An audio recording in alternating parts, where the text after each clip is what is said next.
가슴이 떨려와 자꾸 미안 네 앞에만 서면 난 너만 보면 이게 아닌데 내 맘은 그게 이런 게 아닌데 सकाळ झालेली आहे. 예쁘게 말하고 싶었지만 내 맘이 들킬까 난 겁이 나서 एकदम गेल्यासारखा वाटतो. सो त्यामुळे कॉफी बनवते आणि सध्या ना मी ब्लॅक कॉफीसाठी ही फ्रॉदर यूज करते. तर इथे मी घेतलेला आहे एक वाटीभर कोथिंबीर, त्याच्यानंतर पुदिना आणि 7-8 हिरव्या मिरच्या, 4-5 लसणाच्या पाकळ्या आणि त्यात मी भाजलेली फुटाण्याची डाळ घालते आणि त्याच्यामध्ये थोडंसं म्हणजे 2-1 चमचे दही घालते आणि याने तयार होते माझी हिरवी चटणी, जे आपण सँडविचसाठी यूज करतो त्याची, ती बनवते मी इथे. सो बनवून मी ठेवून देते. एक 15 ते 20 दिवस आरामशीर फ्रीजमध्ये टिकते आणि त्याच्यानंतर मी त्यामध्ये थोडंसं तेल टाकते. तेल टाकल्याने काय होतं, मिरचीचा जो हिरवी मिरचीचा जो कलर आहे चटणीचा तो ब्लॅक होत नाही, कारण बराच वेळेस त्याचा कलर आहे तो काळपट होतो. तर त्यामुळे तेल घातले आणि आज मी इथं बनवते. सो आज बनते बेसन टोस्ट सँडविच कानाच्या टिफिनसाठी. तर त्यासाठी मी इथे एक छोटा कांदा घेतला आहे, तो एकदम बारीक कट करून घेते आणि एक अर्धा टोमॅटो घेतलेला आहे. हे जो सँडविच आहे कानाच्या टिफिनला जाईल. सो सगळं कट केल्यानंतर, चॉपिंग झाल्यानंतर मी इथे बेसन घेतलेले, डाळीचं पीठ घेतलेलं आहे. माझ्या अंदाजानुसार 4 ते 5 चमचे घेतले, जेवढं मला लागेल तेवढं. आणि त्यातमध्ये मी हा बारीक चिरलेला कांदा, बारीक चिरलेली टोमॅटो आणि मिरची आणि त्यानंतर वरतून थोडीशी कोथिंबीरसुद्धा टाकलेली होती मी, जे मी शूट करायला विसरले. तर इथे मी सांगून ठेवते की मी थोडीशी कोथिंबीरसुद्धा मध्ये टाकली होती. त्यामध्ये मी थोडीशी हळद टाकते.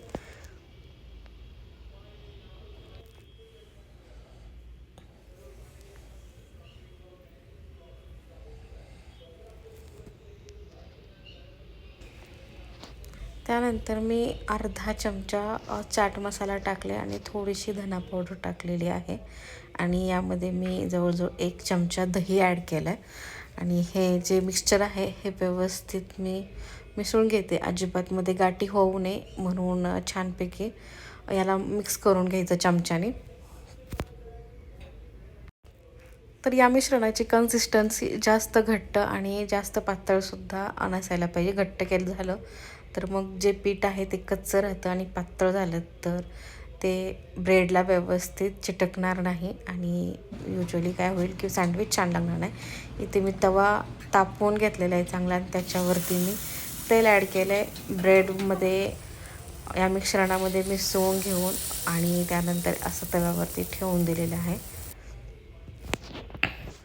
तर दोन्हीकडच्या बाजूने मी व्यवस्थित ब्रेड शेकून घेतले. इथे मी पनीर ठेवून घेतलेलं आहे. आज मी पनीरचं मध्ये मिश्रण तयार करणार आहे म्हणून पनीर थोडं तेलावरती परतून घेऊन त्याच्यावरती मी थोडंसं सँडविच मसाला, पेरी पेरी मसाला आणि त्यानंतर थोडासा चाट मसाला, थोडंसं तिखट होतं लाल तिखट, ते थोडंसं भुरभुरलं आहे एकदम नॉर्मली. त्याच्यानंतर त्याच्यामध्ये एक दुसऱ्या सँडविचवरती मी केचप ॲड केले, टोमॅटो केचप आणि थोडीशी हिरवी चटणी जी आपण पुदिन्याची बनवली होती ती, तर ती मी ते ॲड करते. 가슴이 떨려와 자꾸 미안 네 앞에만 서면 난 너만 보면 이게 아닌데 आणि याच्यावरती मी ॲड केलेलं आहे चीज. मुलांना चीज फार आवडतं सँडविचमध्ये, जर विचारू नका. तर आणि त्यानंतर दोन्हीही सँडविचचे जे ब्रेड आहेत ते एकमेकांवरती ठेवून व्यवस्थित मी दाबून दोन्ही ठिकाणी लालसर शेकून घेते. दुसरा पण माझं सँडविच रेडी झाले. 2 सँडविच कानासाठी इनफ होतात.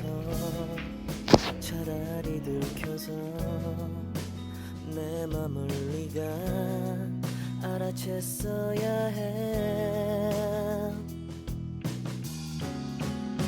널 사랑해서 널 좋아해서 그랬던 거라 난 생각 सो मी इथे आमच्या दोघांसाठी बनवते सँडविच. आमच्या दोघांनाही पनीर आवडत नाही सँडविचमध्ये आणि त्याच्यामुळं जस्ट फक्त मग एका ब्रेडवरती हिरवी चटणी, दुसऱ्या ब्रेडवरती मी मेयोनीज ॲड केले आहे. त्याच्यामध्ये मी काही भाज्या ॲड करणार आहेत, ज्या आहेत त्या काकडी, टोमॅटो, कांदा ज्या असतील ते, आणि जर कोबी असेल तर कोबीसुद्धा ॲड करू शकतो तुम्ही. इथे माझ्याकडे सध्या काकडी आणि टोमॅटो आहे तर मी तेच ॲड करते आणि त्याच्यावरती थोडंसं सँडविच मसाला, बाकीचे जे काही बेसिक मसाले आहेत ते ॲड करते, थोडंसं मीठ ॲड करेन.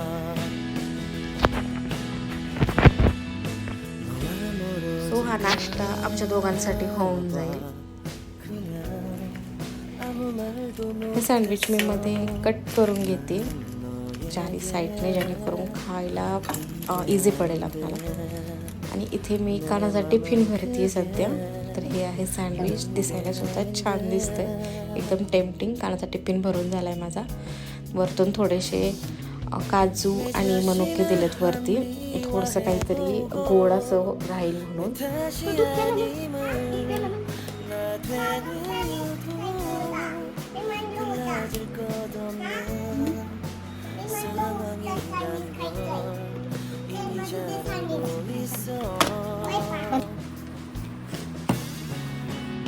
널 사랑해서 널 좋아해서 그랬던 거라 난 생각했어. 말하지 않아도 내 맘을 너는 알아줄 거라 생각했어. तर रात्रीचा थोडासा भात शिल्लक होता, त्या भाताचं काय करू म्हणून फोडणी टाकलं तर खूप जास्त हेवी होतो. तर मग कर्ड राईस बनवला, मी कर्ड राईस बनवलं होतं भाताचा, आणि तो भात, कर्ड राईस आणि सँडविच हे मिळून आमचा नाश्ता होऊ जाईल दोघांचा. आणि त्यामुळे मी तो डायनिंग टेबलवरती सगळा नाश्ता आणून ठेवते. त्या बाउलमध्ये, एका बाउलमध्ये कर्ड राईस आहे, चहा बनवला आहे सकाळचा वेलची मला. चहाशिवाय सुरुवात सकाळची होते आणि कधीतरी प्यावासा वाटतो. त्यानंतर सँडविचेस आहेत जे दिसायला अगदी टेम्पटिंग दिसतात आणि आजचा नाश्ता अगदी कधी खावं असं झालं होतं. काहीतरी टेस्टी असेल तर पटकन खायची मजाच काहीतरी वर असते.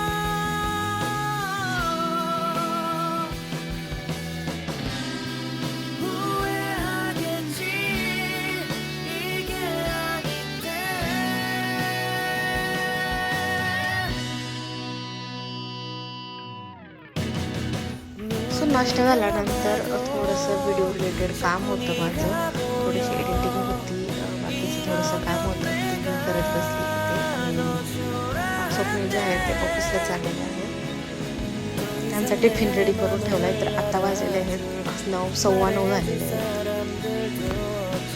तर नाश्ता आणि यांचा टिफिन हे सगळं रेडी झालेलं आहे, म्हणजे किचनचं काम आवडलेलं आहे. ते हे काम करेन आणि त्यानंतर मग बाकीचे जे घरचं जे क्लिनिंग आहे थोडेफार ते करेन. तर 9 ते 10 काम करून घेतले आणि त्यानंतर इथं 30 मिनिट्स पॉवर क्लिनिंग केली. 30 मिनिटामध्ये मी माझं पूर्ण घर साफ करते आणि हे रोजचं रुटीन आहे 30 मिनिटाचं. तर सगळ्यात अगोदर तर डायनिंग टेबल आहे तो व्यवस्थित करून घेतला आणि त्याच्यावर जे साफसूफ करायचं ते करून घेतलं. त्यानंतर सोप्याची जी सफाई होती ती करून घेतली. त्याच्या अगोदर मी इथे गाणे लावते, म्युझिक लावता काम करायला आवडतं मला. आणि जो काही इतर पसारा पडलेला असतो, कानाची खेळणी वगैरे, ती काढून व्यवस्थित एका जागेत ठेवून देते. सफाई जी आहे, घरचं झाडून वगैरे आहे ते सकाळी उठल्या मी करून घेते. त्याच्यामुळं झाडू वगैरे शक्यतो काढायची गरज लागत नाही, पण आज करावं लागेल कारण थोडीशी पारजी धूळ असणार आहे ती पडलेली असती. त्यामुळं झाडू हा 2 टायमाला लागतो, सकाळी उठल्यानंतर आणि त्यानंतर सगळे ऑफिसला आणि कान्हा स्कूलला गेल्यानंतर तो होतो. आणि ही आहे किचनची सध्या हालत.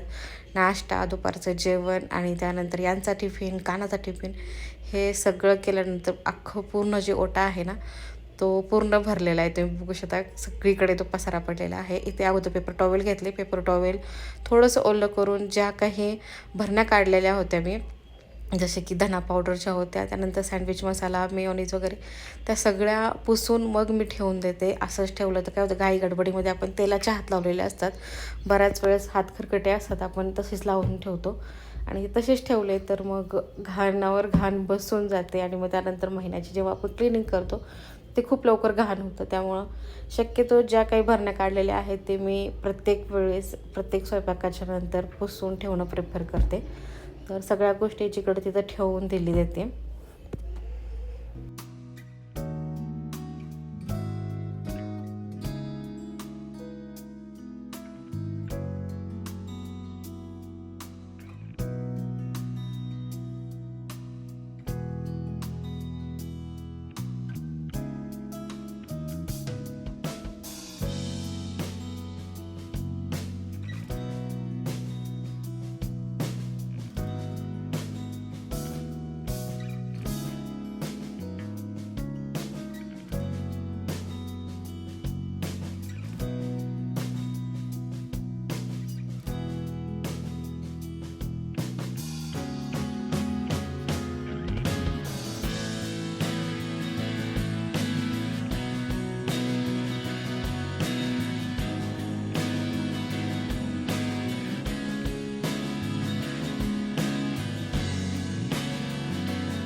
सगळी भांडी गोळा करून ठेवली. त्यानंतर गॅस साफ करायचं होतं. गॅस साफ करण्यासाठी हे मी जे लिक्विड आहे ते यूज करते. त्याच्यामध्ये काही नाही, फक्त विनेगर, त्याच्यानंतर डिशवॉश लिक्विड आणि पाणी या प्रकारचं एक लिक्विड तयार केलेलं आहे. आणि याने गॅस जो आहे तो एकदम स्वच्छ निघतो आणि पटकन क्विकली सगळे डाग आहेत ते निघून जातात. त्याच्यानंतर मी आले बेडरूममध्ये रात्रीचं जे काही अंथरूण पांघरून होतं तसंच पडलेलं होतं. ते सकाळी बेड मी आवरला नव्हता आज, तर सगळे जे बेडशीट्स होते त्याच्यानंतर जे पांघरायचे घेतले होते ते घड्या घालून जिथले तिथं जागेत ठेवून दिले. बेडशीट टकिंग करून घेतला आणि बाहेर हवा खूप छान सुटली होती आज आणि पावसाचं वातावरण झालं होतं.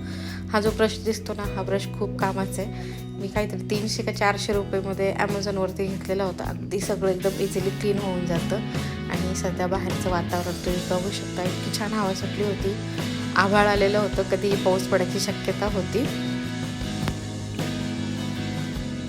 जी काही कपडे सुकली होती त्याच्या घड्या घालून घेतल्या आणि प्रत्येक जागेवरती व्यवस्थित ठेवून दिले, जेणेकरून वरती काही पसारा राहू नये याची काळजी घेतली. आणि त्यानंतर जी काही थोडीफार धूळ पडली होती, झटकलं वगैरे होतं बेड वगैरे, तर त्याच्यामुळे बऱ्यापैकी धूळ पडलेली असते खाली, तर व्हॅक्यूम करून घेतलं.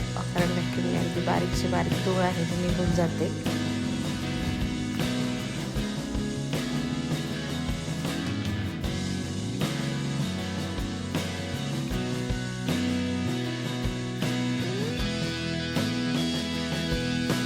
तर व्हॅक्यूम करताच ना पाऊस आला होता. पाऊस स्टार्ट झाला होता व्हॅक्यूम करता आणि पूर्ण जो पाणी आहे ना ते पूर्ण बेडरूममध्ये आलं होतं. आतमध्ये पूर्ण ओलं झालं होतं.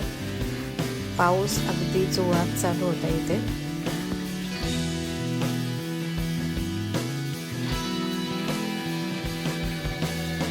तर मी तुम्हाला भेटते आता डायरेक्ट संध्याकाळी आणि इथे मी बनवते आहे पालक पनीर बनवते, लसूणी पालक पनीर बनवते. तर मी थोडक्यात तुम्हाला विधी सांगते. तेल घेतलं, तेलामध्ये जिरे, मोहरी, त्यानंतर एक मोठा कांदा, एक मोठा टोमॅटो परतून घेतला आणि त्याच्यामध्ये मी धना पावडर, लाल मसाला, लाल जे तिखट पावडर असते ते घेतलं. त्याच्यानंतर भाजलेली जिऱ्याची पावडर होती, थोडासा गरम मसाला ॲड केला आणि थोडंसं परतून घेतलं. पाणी सुटल्यानंतर व्यवस्थित तेल सुटल्यानंतर याच्यामध्ये मी खडे मसालेसुद्धा घातले होते. बाय त्याच्यामध्ये वेलची होती, एक स्टार फूल होतं, त्याच्यानंतर दालचिनी घातली होती. ही होती पालकची प्युरी, पालकच्या पानाची प्युरी करून घेतली होती. आणि हे जवळजवळ एक गड्डी होती माझ्याकडे पालकची जी होती, म्हणजे एक बंच पालकचा असं एवढं होतं. ते मी त्याची प्युरी करून घेतली आणि ते पॅनमध्ये घालून थोडंसं थिकनेस होईल